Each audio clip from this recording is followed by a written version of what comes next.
Hey, welcome back to Solomon's Porch Podcast with your host Jason. And Shawn. And I haven't said podcast in a really long time. I just realized that. Wow, it was really weird saying that. But we are joined today with a special guest. He is a friend of mine, a brother of mine from Track Stars. He's a spoken word artist. He is a writer.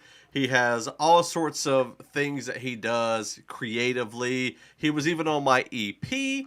And, I tell people he is the interlude for one of the most important tracks on that album, in my opinion. We have with us KennyFresh. How you doing, man? Hey, what's good? What's good, man? I'm happy to be here, man. Man, it's great It's to good have to have you. you, brother. Yeah, good to have you on, Thank you. man. It's a pleasure to have you being a part of the show. And we're going to talk a little bit about spoken word, what that is, kind of how that might be different from what a lot of people know as rap, and kind of break that down a little bit toward the end of the music section. Before we jump into this interview, or before this jump into this show, Lord, I can't speak right today. My bad, y'all. We do want to thank True Strength Apparel for being the sponsor for the show. Make sure y'all check out TrueStrengthApparel.com. Aaron Simpkins over there, a great friend of the show, and he's been supporting us for a very long time now, a very long time. So we appreciate him over there. So we do have a little bit of sad news. I think a lot of people talked about it this week. We do want to talk about that. And actually, I don't know, maybe we should go ahead and start off the show with that. So Okay. DMX, he did tragically pass away at the age of 50, and he was an outspoken Christian with outspoken struggles. And I think a lot of people have their battles, they have their issues that they deal with, and DMX, through all of that, he still recognized the glory of God. He still shared his love for God with everybody on every platform, no matter what kind of situation he was in. And I always say, "Lord, give me a sign" is in my top CHH song list of all time. It was the first Christian hip hop song I ever heard, ever before I ever heard Lecrae, Gospel Gangsters, KJ52. DMX was actually the first one that exposed me to the idea that you could be Christian in a hip hop song, which was amazing to me. Either one of you gentlemen have any thoughts or remarks in regards to his passing? Shawn, did you listen to much of DMX? Well, yeah, but really just, more of his popular hits, X gonna give it to you. It just party up. At the time when I was listening to any D, it was, I wasn't really walking with Christ at the time. So, Gotcha. and then when I was listening to more Christian metal and hard rock. So I stopped listening to hip hop pretty much altogether at that point. Yeah, that makes sense. That makes sense. How about you, Kenny? I have not really listened to too much DMX, but of course I've heard the classic. I've heard Hit 'Em Up, and I'm more familiar with him from the acting. Like he was in Romeo Must Die, and Right. I remember how much he Cradle loved to Grave. Aaliyah. And so those are the two things I really knew about him. I really enjoyed him in Romeo Must Die. He was dope, and his voice. And then even I'm always thought about Cat Williams stand up. He's like, man, he really talks like that. So those are the things that I knew about X. Gotcha, gotcha. Well, he will be greatly missed. I mean, he was a part of so many people's lives. He influenced so many Christian hip hop artists, regular artists, and I think he really just, he kind of gave that introduction to being your true self in all of its components. He was, he raised up. He was a drug dealer, a gangster, and as an adult, he kind of saw the Lord as his saving grace and had his battles. And so I think we can look at his life and see how, I think almost anybody knows someone who has the same type of a struggle. I know lots of Christians who do battle drug addiction. So, and it makes me pray for them. Even more so now thinking about X and what he's just went through. So anyway, DMX, pray you were in heaven with your grandma. I was listening to I Miss You Today, and he said, I pray I go to heaven to see you again. Amen. And man, that line just like slapped me in the face. I was like, man, I heard that at the, oh no, it was very weird when I heard it, but it was like, I pray he can be reunited in whatever capacity that looks like. So anyway, going on to some news that came across these past 2 weeks. Shawn, you want to start us off? No, because that's all stuff that you put up Oh, there. I okay, don't know that's about right. Normally you do all the news stuff, man. So, so we got this weird Neuralink situation that's going on in kind of mainstream news, and so now the co-founder of Neuralink, Max Hodak, he said we could probably build Jurassic Park if we wanted to. Wouldn't be genetically authentic dinosaurs, but maybe 15 years of breeding and engineering to get super exotic novel species. I'm thinking, why? Why on God's green earth would you do something like this? Have you not seen any of the artificial intelligence movies? Terminator, Jurassic Park, the newest Jurassic Park. Why would you try to create dinosaurs with AI technology? I don't get it. Do any of you guys think this is a good idea? It's a terrible idea. It's right up there. It's right up there with those ones where they're like, oh, we found these old pharaoh, tombs. Like people are like, leave that alone. You know what I'm saying? We don't need them problems. Absolutely, man. Absolutely. I'm just like, man, please, I mean, I get the advancement in technology. I get you want to be first on the market with these cool things. But even back whenever I saw those robots that were jumping around and the person would go kick it and it stood up. And then like later on, they showed it with a gun, like shooting targets like dead on. And I'm like, why? Like, please just watch some sci-fi and pretend that it's real. Just see the possibilities. I think for me, the question comes down to more of, how does this really truly help society when we have starvation, poverty, Yeah. I don't know, pandemics, junk like that, that's probably a little more important. Yeah, there you go. I think that's a good idea. That's a great idea. So anyway, that's that. So, this year, 2021, Warner Brothers, HBO Max are releasing all their major films and everything in theaters along with HBO Max. And apparently it's been reported that their biggest films of 2022 will not be on HBO Max and in theaters at the same time, like they did this year. And so, you feel like they probably might be losing some money because I'm sure people are having like house parties where you're having, Godzilla versus Kong. You got multiple people around watching it, things like that. And so, I kind of understand it, although it is really cool to be able to wake up and watch Godzilla versus Kong when it first released that day. Justice League, people waiting till 3 a.m. to click that play button on HBO Max to watch, into half of the next day, given breaks and all that stuff.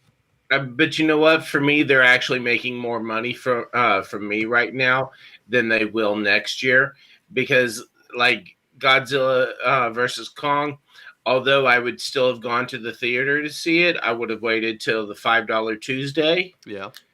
And so they wouldn't have made much money off of me by the time that they paid the theater and everything else. So they actually get more money from me by streaming it.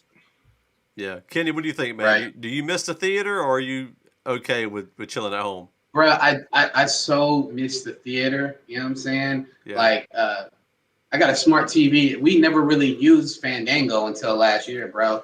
I miss the theater because it was such a treat. Like, my wife says I'm spoiled because when we go to the theaters, it's not just a movie ticket. I got to get a popcorn. I got to get them large, like, Coke freezies. I be trying to finesse with the cashier. Hey, can you blend both of them? Like, it's a whole thing, bro. Like, I miss that. I really miss the theater. I haven't done the HBO Max thing yet. We just, like, according to my wife, she's like, nothing new's come out to the theaters. We're like, it has. We just, you know what I'm saying? We're not going to the theater, and we're not planning on getting HBO Max. But I think, was it someone, I forget who it is, somebody is going to be releasing a lot of their movies going to Netflix instead of trying to start their own streaming platform. I'm trying to remember who it was. I can't remember, but I just saw that in the news this week. So okay. It might be Sony. It might be Sony. That'd be interesting. Like they're gonna put their back catalog on Netflix or something like that. So there's no Sony Plus. Thank the Lord. I know, man. Right? I was looking at Paramount Plus and all of the things for my kids. Like they got all the dope kids stuff. They got Rugrats, my kids stuff. Yeah. The stuff that I watched growing up. I was like, okay, I'm gonna get this for my kids. On paper they're for my kids, but in my heart it's really for me. And, for sure. I just put my daughter onto the first episode of all that. Oh yeah, because they had that, and then we're like 3 episodes into As Told by Ginger, and like she's not feeling none of them, but it's cool. But like you said, most of the stuff is for the kids. I haven't even looked at the adult. Oh, and I'm in the middle of watching the 2003 Teenage Mutant Ninja Turtles cartoon. I'm like, whoop, okay, this is for me. I'm doing the free trial though. So they're not going to charge me after a month. Right. So I gotta run through the Turtles real quick, one good time. Well, now the free trial is for a week. They've cut it back. Because I looked it up the other day, and they got it down to a week now. So I guess they're trying to get people to not do that month-long free and then cut it out. But speaking of theatrical releases, apparently Godzilla vs. Kong set a new world record for pandemic era film going. They made more than $385 million globally. Ooh. And so that's not too bad for theatrical budgets for this, because almost everybody I know saw it at home. Right. I don't know anybody personally who went to the theater to see it. Now, I would have, but for me, it's like if I can watch it at home, I'm going to watch it at home. I mean, I might go see Mortal Kombat in theater.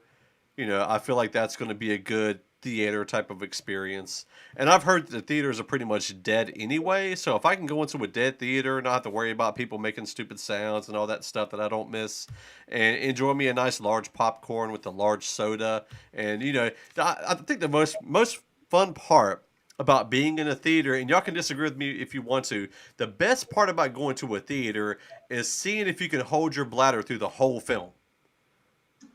That's the I don't know if that's the best part. That's not the best part to me. It's definitely a challenge, though. Sorry. The best part is releasing what you've been holding on to this whole time.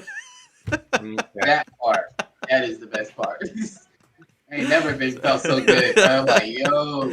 That's like one of the best feelings ever, man. It's like that long car ride and you're in traffic and you got the exits like 55 miles away and you're just like, man, come on, this is going to be so bad if I don't get there. Anyway, let's move on a little bit. So I did get.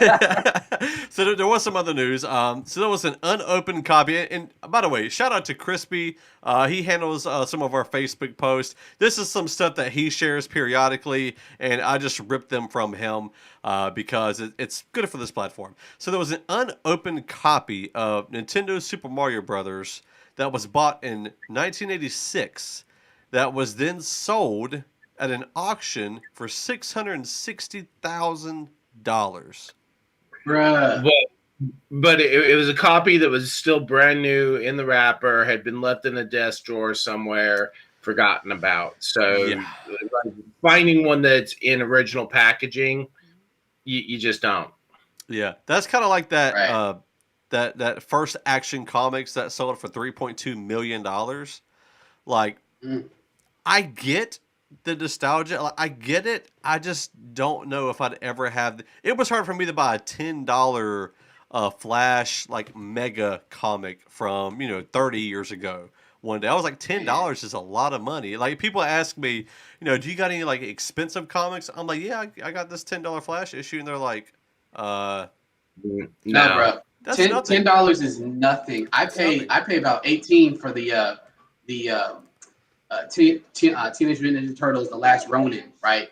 That's like after adding on the stuff, it's like $18, $19, $20, bro. And yeah, but $10 is not. I paid I think the most I paid is $20, and I did feel a little sting, but I'm cool with like buying a bunch of issues and getting like I remember one time right when I was getting ready to get married, I heard about this like big flea market type deal in Louisville. We went there and it was supposed to be for her. Like there was wedding dresses and stuff, but I ended up running to the comic section, bro, and I spent like $70. And I'm like, yo, I didn't even feel bad. My wife's like, this was supposed to be for me. I'm like, look, yo, I ran into an old school collector and he was pointing out issues from the 70s that he remembered buying off the rack. I'm like, this is amazing. Yeah, yeah. I know there's a gentleman I know. He's actually a police sergeant at our local hospital here that I work with, and I think he traded amazing. He collects Amazing Spider-Man comics, and I think the Punisher maybe. I think the Punisher and Amazing Spider-Man, but it was one that was like $2,100 that he traded for another issue that was similar in price. And I'm thinking, at one point I was thinking to myself, comics really can be an investment. And then later I saw someone say people should treat comic books like an investment because it kind of is. It really kind of is. The very first time I started buying physical comics is when Dark Knight's Metal came out. Our local shop was still open at that time. And I decided I was going to start buying comics, and I started with that. And I bought every issue, every tie-in, all of the whole 23 issue collection. And now it's worth several $100s, and it cost me maybe about $100 for all of them. And so it's already tripled in price. I'm probably not going to let them go anytime soon. Yeah. And it's got the special covers and all that stuff. But yeah, comics can be an investment, similar to Bitcoin. So you just don't know if you're going to get your money back. Just don't know if you're going to get your money back. That's a good point. That's a great point. I've never thought of, because it is art. Like, you know what I'm saying? Yeah. A lot of people might be tired of comic books, but bro, like Marvel's been building a universe for like 70 years, DC even longer than that. And the books are here and they're worth that. And it gets expensive though. Like I was collecting, like I was doing the Amazing Spider-Man thing, and I had like anything with Spider-Man, like my shop automatically signed me up. So I had like 7 different Spider-Man titles back in like the mid 2010s, early 2010s. So one time my Christmas gift was like, hey, just buy all my comics that I got in the shop that he's holding for me. And my sister did it, It was like $70-$80. And I'm like, yo, Nice. Actually, it might have been my wife. I can't remember if it was my wife. I forget who bought it, but somebody went and bought all my comic books. I just didn't have the money. And eventually, like, I don't collect anymore. Doing the whole last Ronin thing, I'm like, I'm going to do this. But I'm slowly getting back in because I actually sold my collection in like it was like 2016, 2017. And I was proud though, because I had comics that I've been carrying since like the late 90s. And I sold it at half price books. And it was so much like the manager had to come and look over and verify it. I was like, ooh, that's me. You know what I'm saying? I was proud of it. It was like $300 worth of comics. So I was proud. Yeah, man. I actually had a really good friend of mine. He actually did the similar thing. He picked up all my comics. I don't know if it was a birthday gift or what, but I was very appreciative of that. Very appreciative of that.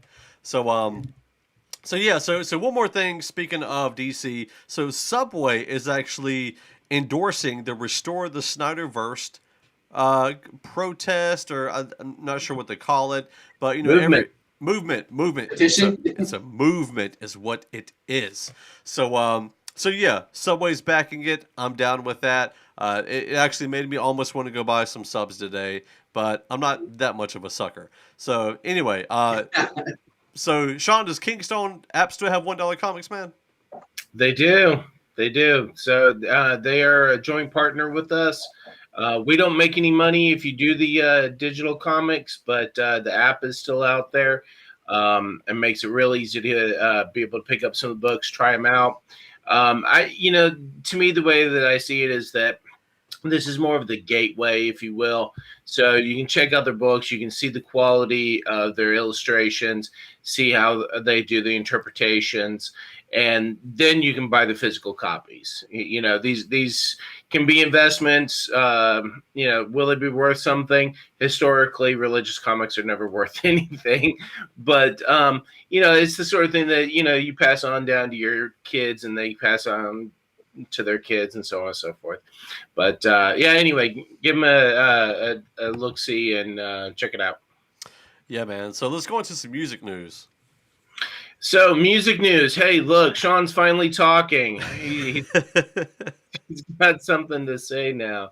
Yeah, I look, man. The news was really slim pickings for me this time around. So, normally I've got a bunch of stuff, and this time I just had like zilch, except for some music stuff.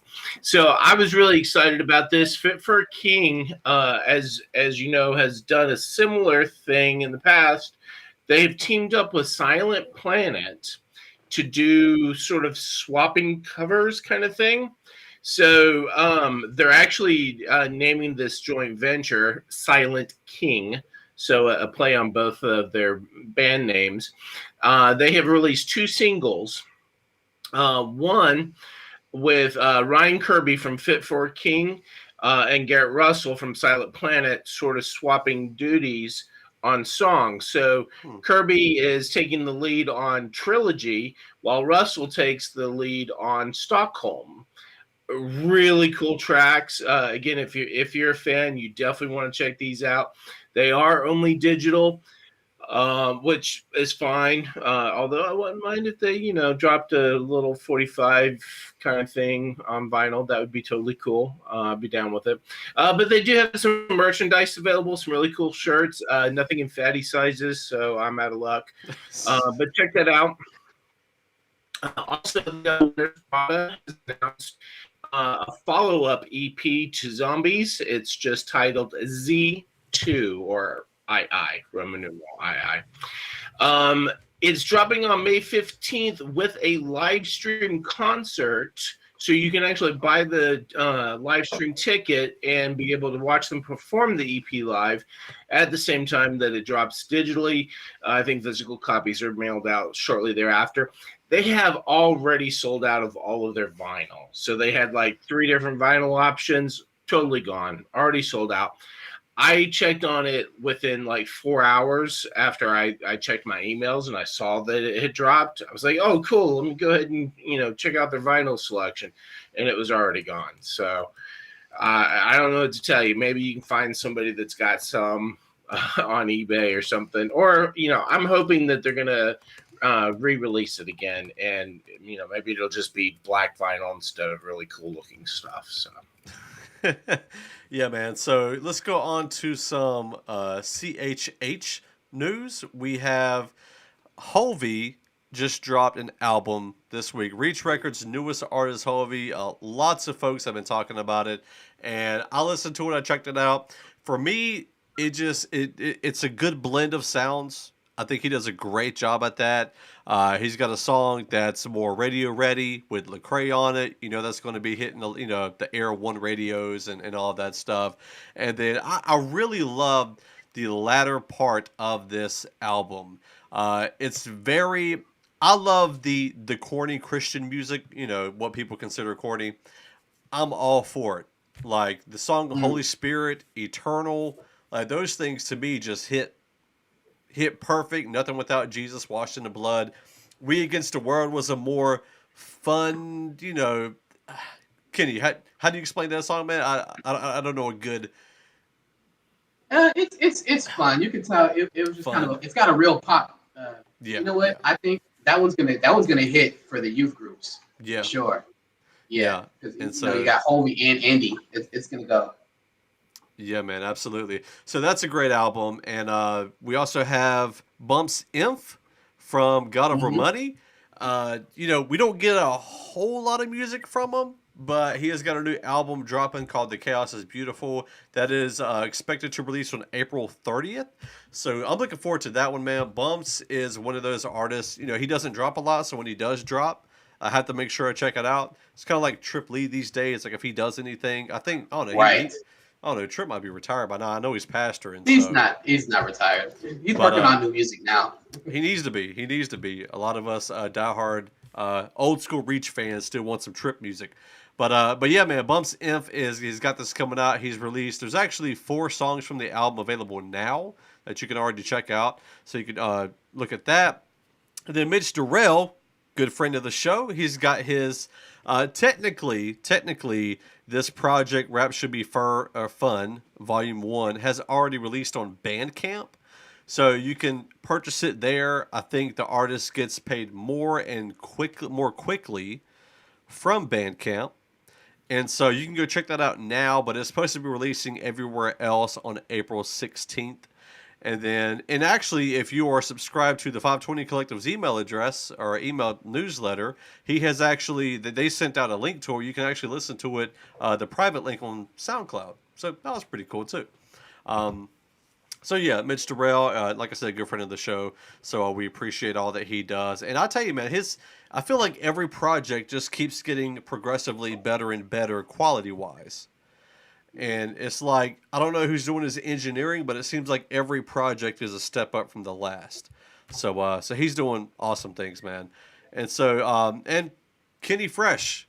So Kenny, he is a good friend of mine. Like I said, he was on the EP. He did the interlude for Turbulence, and he did a great job on that. Just wanted you to talk about what this month is. Spoken word being celebrated. First of all, man, what is spoken word? How do you define that? Yeah, that's funny. The definition of spoken word really varies depending on who you ask. So April is National Poetry Month. So poets all across the world are celebrating, and there's this thing called it's like hashtag like NAPOMO, and it's like they do like 30. The goal is to write a poem a day for 30 days. And I'm like, I'm not doing that this year. Because I got too many performances to work on, too many things to memorize to work, so I'm not doing that. But for me, the definition of spoken word is poetry is the written word, and poetry is the written word, and spoken word is the performance, the vocal performance of it. So it's like Jesus. Kind of something like that. Yeah. I mean, there is poetry in the Bible, so I guess if you were to like perform a piece of Proverbs or Psalm or Song of Solomon or something like that, that could be considered spoken word. But that's it, because some people are just page poets. They just write. Like I'm friends with somebody on LinkedIn who she's been writing for herself for like 25 years, but she's never shared it with anyone. So that, she's just kind of like the typical page poet. But there's a lot of people who are performance, and like it's a big thing. Like I'm friends with somebody on Facebook who just she finished 4th in the this Woman of the World Poetry Slam. So she's like the number 4th woman poet in the world. She's out of Baltimore, and they've got all kinds of world slams which really focus on that performance aspect of with the poetry, as well as the writing. So yeah. Now, let me ask you this: is spoken word? Now, I've heard this, and I can't remember where I heard it from, but if it's put to music, does it transition from spoken word to rap? Not really, because the way I was taught was like every rap is a poem, but not every poem is a rap, because poetry predates hip hop by several centuries.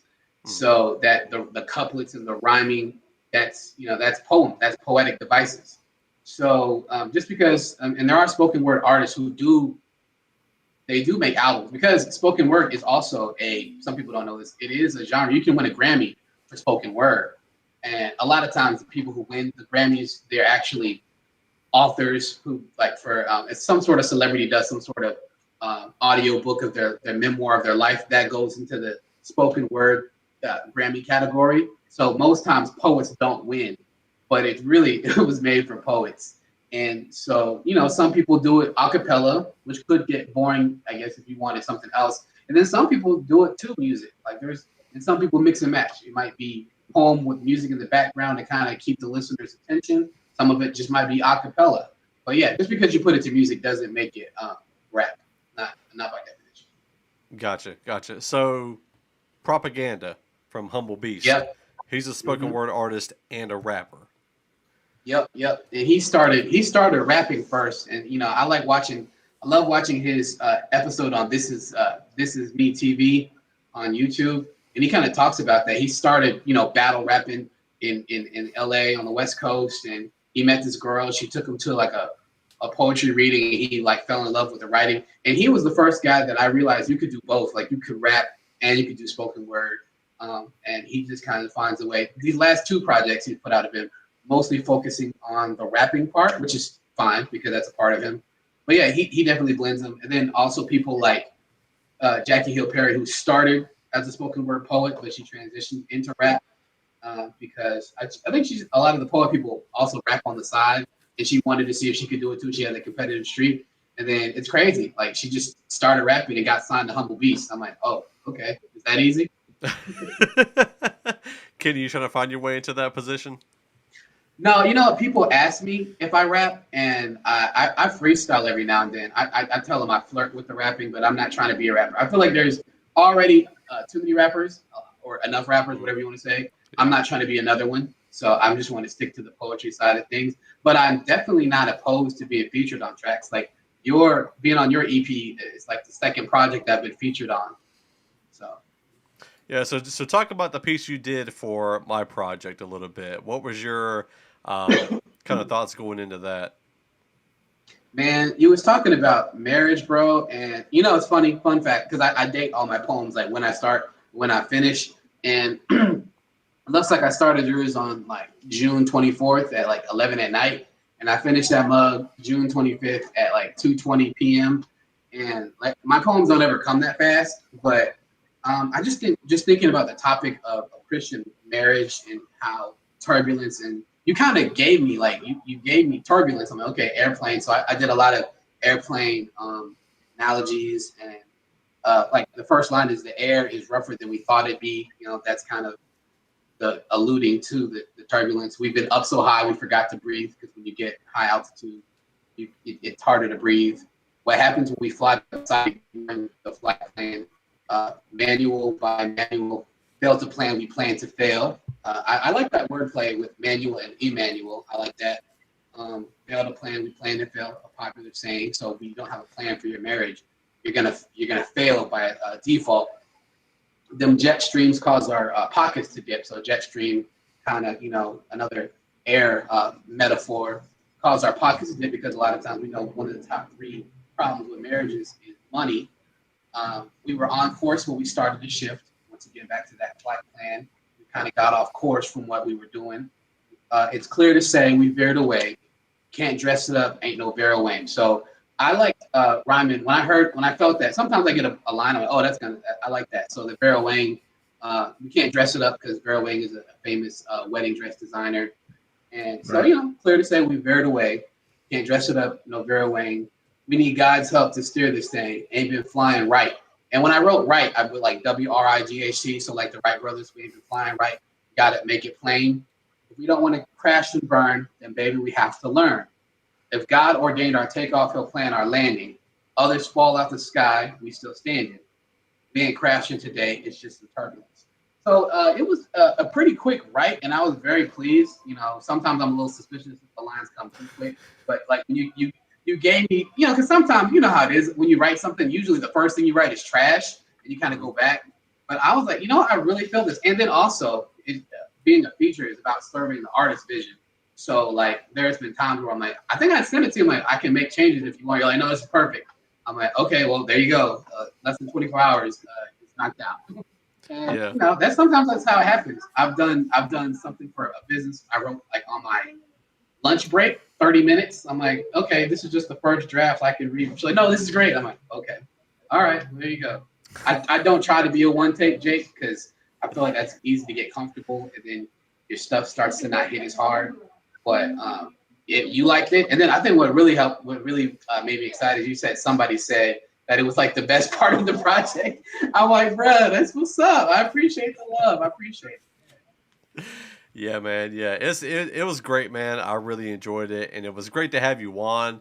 And so you know, it's always, and it was good to have something different in there. I didn't want the it was only 6 tracks, so I didn't want it to all sound and be the same. So having that different element to it, it really meant something to me. It kind of slowed down right there in the middle. It was after a really upbeat track, and you could, you know, it was like a good flow into something more serious. So.